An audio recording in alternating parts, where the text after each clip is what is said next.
Ce matin, nous allons vous parler de 3 thèmes super importants qui sont le tiers-monde, le quart-monde et le cinquième monde.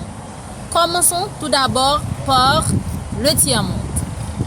Le thème tiers-monde est lié à la guerre froide et à la décolonisation inventée en 1955 par Alfred Sauvy et Georges Balletier.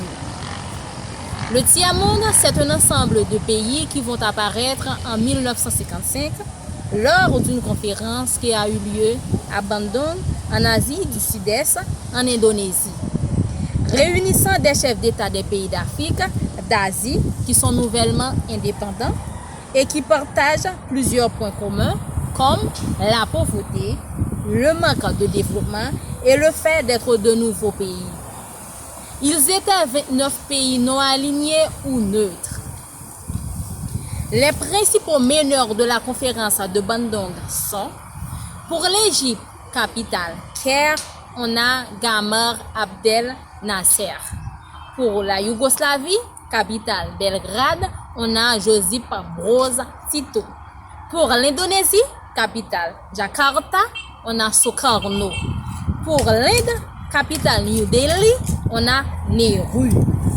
Dans les années 1960-1970, certains vont se ranger du côté des Américains et d'autres du côté soviétique. Donc, n'ont pas respecté leur promesse de rester neutres. Comme l'Iran, la Turquie, l'Irak du côté des États-Unis et la Chine à côté de la Russie. Maintenant, observons nos propos. De recherche, bonjour. On poursuit avec le quart-monde.